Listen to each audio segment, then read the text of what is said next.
The agenda this week debated deplatforming, learned about the approach to dementia care employed in butterfly homes, and caught up with former MPPs about to take on municipal office.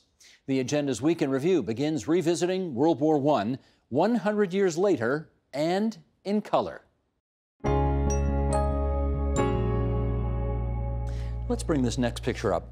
This is, again, one of those iconic images from the war. This was a war about trench warfare and frontline trenches. And Charlotte, in your chapter in the book, you quote a 19-year-old who wrote to his sweetheart saying that trench warfare wasn't hell, it was worse than hell. What were the conditions like in those trenches? They were truly dreadful, and I do not think that any young Canadian today would honestly be able to put up with them. These young soldiers were in the trenches for weeks at a time. The trenches were basically the kind of ditches that were being dug back home for sewer pipes. The smell of these trenches was disgusting because there were rotting bodies, there was urine, there was sweat. You could smell the fear. Because of the constant rain, particularly in the early years of the war, they were just full of mud. Harold Innes, who went on to become a very prominent historian at the University of Toronto, wrote back to his parents saying, "I sleep in mud, I eat mud, I work in mud." The image that you get from the letters that these young soldiers were writing home was just awful. And quite apart from that, there were rats as large as cats running up and down, and their clothes were infested with lice. So that's what it was like. Now, you would have seen these trenches when you were over there. Yeah. What was your impression? It was quite something, really, because, yeah, they have preserved a lot of the trenches and a lot of the shell holes and the craters, too. And it's quite something to walk through the landscape and see it ridden with these giant holes and trenches.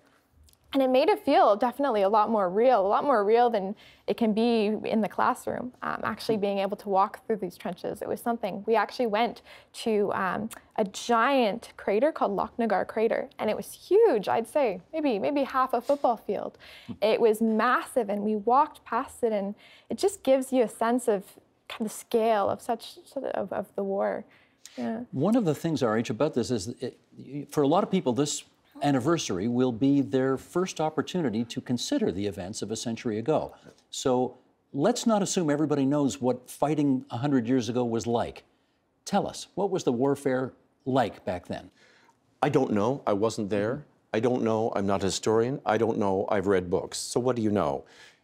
You just look at the conditions, you look at the casualties, you look at the fact that they say that a wound, a bullet coming through your uniform actually had a great chance of killing you because everything was so infested with bacteria from everything. I mean, the farmers, fertilized the fields with human waste for several centuries, and not only the dead horse and everyone. So it was a catastrophe, depending where you were. I mean, I have some letters from my great-uncle Jack, who was euphoric at the fighting in the last 100 years, in the last 100 days, and I have other letters from my great-uncles who said, this is the suicide place. He said, I will do anything but go to the front. I'll join the Flying Corps, I'll go to Africa. He spent some time at the front. He said, that is a suicide place. So depending where you were, and there were places of great activity, and then there were places of absolute chaotic and stupid killing. Right? Because it was a different kind of war. It wasn't anything like the 19th century wars. Suddenly all this the new kind of armaments, the machine guns, the high-velocity rifles, suddenly it transformed what had developed from, an old view of professional armies facing each other, covering masses of territory, into these two entrenched, literally, lines of combatants, which weren't fighting. They weren't fighting over much land. They just kept going backwards and forwards. And you had to have all these earthworks, practically for the first time, to defend yourself from the new industrial scale of killing. Listen, I'm a black person living in North America. I've been exposed to these points of view my entire life, since the first time that I was called an N-word on a school playground. There is nothing that Steve Bannon or any of these other far-right people can say that I haven't already heard. So why the need to expose me to it, for example? Why the need to expose the debate audience to it? I think this idea that everything can be solved in the realm of debate is a very comforting lie. in the sense that if we could solve all problems in the realm of debate, then why did the Civil War follow the Lincoln-Douglas debates? If we could solve everything in the realm of debate, then why, after James Baldwin debated William Buckley in 1965, did we then have the Philadelphia Move bombing in 1985? Why was Dr. King assassinated after that debate took place? So no, everything's not going to be solved inside the realm of debate. Sometimes we just have to decide whether or not it's worth it to have audiences exposed to more of this stuff, because that's how white supremacists operate. They want to expose themselves to a wider audience and sow the seeds of discord and hatred. Having the platform is the victory for them, not winning the debate. No one covered this, but Meghan Murphy was supposed to speak at Laurier. I heard about that. I mean, But did she speak at Laurier? No. she spoke off-site. She spoke off-site because somebody decided that an $8,000 security fee was required. As a result, they tried to shut it down. She went off-site, and by her own initiative, she was able to do the event. But guess what? If Black Lives Matter came to Laurier and they charged Black Lives Matter $8,000, I would be the first one to protest that, because I would say that's bullshit. I would say that you're trying to shut this speech down. You're using the pretext of money. If BDS came to any school in Toronto, if you had a Palestinian group and someone said, oh, sorry, there's going to be a protest, you got to pay $8,000, we would all know that that's a pretext, and they're trying to shut it down, and I would protest that.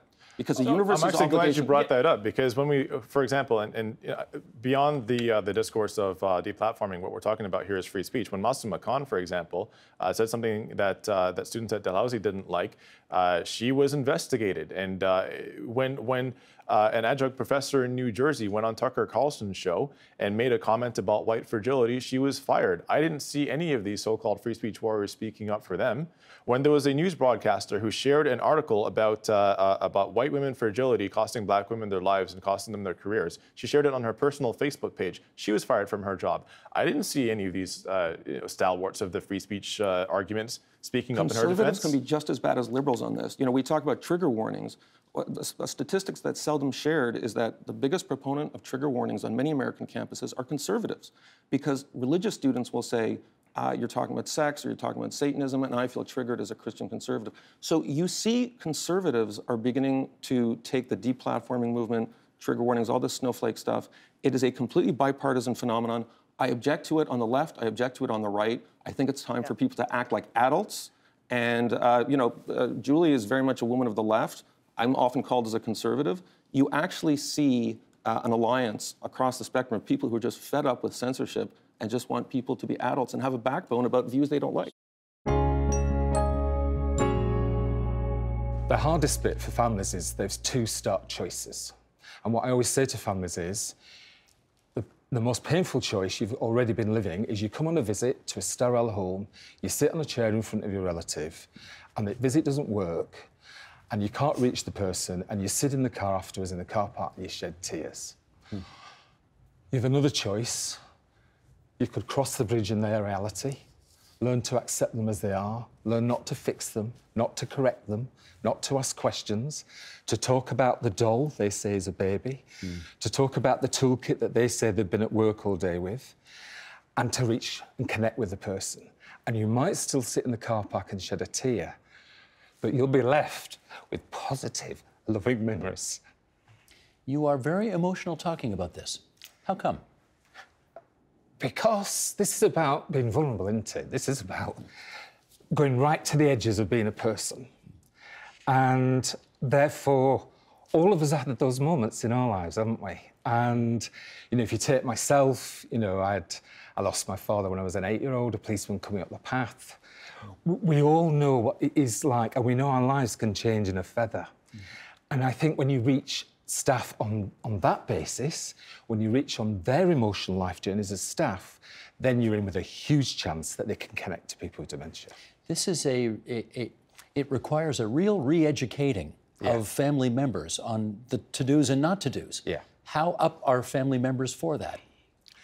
How open are they? I think most are. In fact, it's more the opposite. Families say to me, why didn't I know David? Why wasn't I told? Why did I go 6 years doing the best I could, exhausting myself and getting it all in a fix that was all the wrong way? So I think we need in Canada a huge family movement to say it could be different. How does that happen? I think it happens through many channels, politics, media, things like this, newspapers. It requires advocates, families who often create foundations or charities. It requires the Alzheimer's Society of Canada to politicise and create a movement. It requires many, many people.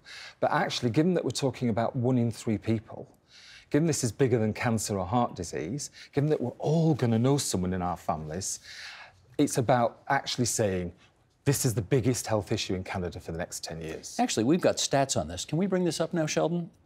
Here we go. Living with dementia. Of the 564,000 Canadians living with dementia, 41% of them, 230,000, are in the province of Ontario, and that number is expected to grow to 250,000 by the year 2020. This is just not going away, right? This is going to be bigger and bigger and bigger.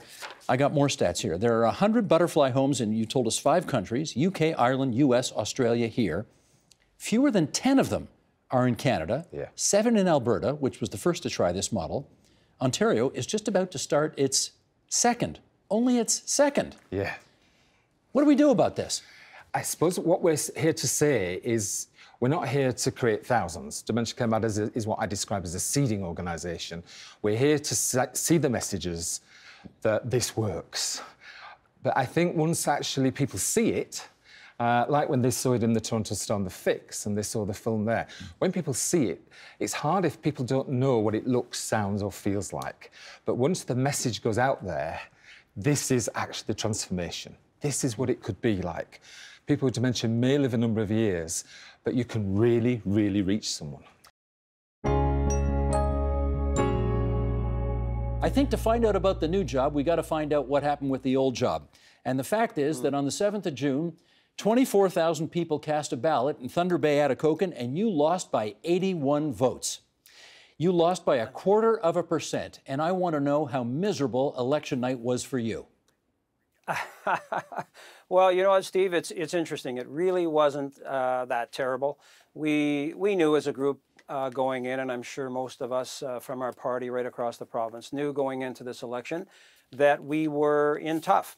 And that's the way it turned out. The 80 votes part really didn't bother me at all. I think that looking back retrospectively on the campaign, there were some decisions that we made as a group that probably bothered me a little bit more than the actual result at the end of it, that I think influenced the result perhaps more negatively than would have been the case. But otherwise, the 80 votes didn't mean much to me one way or the other. I had a great run, 15 years, was really, really fortunate to be the member for 15 years and to be in government for all 15 years and to be able to really positively impact my community of Thunder Bay over that time. So I felt great about the experience and the run that I had.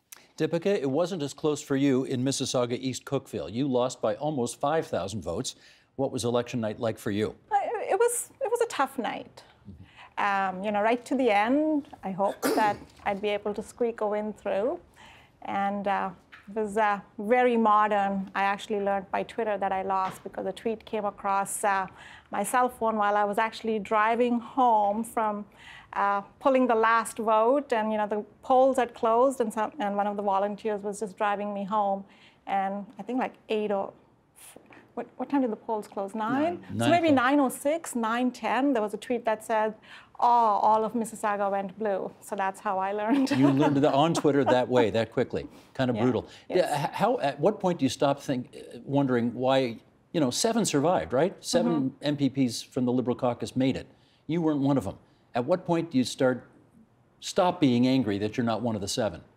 I don't know that I was ever angry, but I was certainly disappointed. And I think it comes down to, you know, you keep wondering, well, what could I have done differently?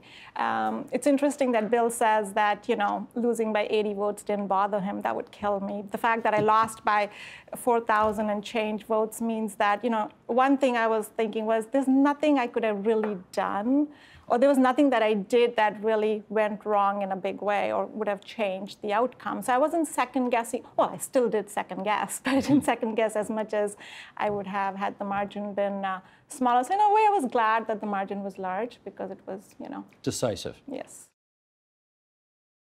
And that is the Agenda's Week in Review for this Friday, November 9th, 2018. You can see all of those conversations in their entirety. They're on our website, tvo.org, on our YouTube channel at youtube.com/theagenda, and on our Twitter feed. That's twitter.com/theagenda. The Agenda with Steve Paikin is brought to you by the Chartered Professional Accountants of Ontario, helping businesses stay on the right side of change with strategic thinking, insightful decisions, and business leadership. Are you on the right side of change? Ask an Ontario CPA.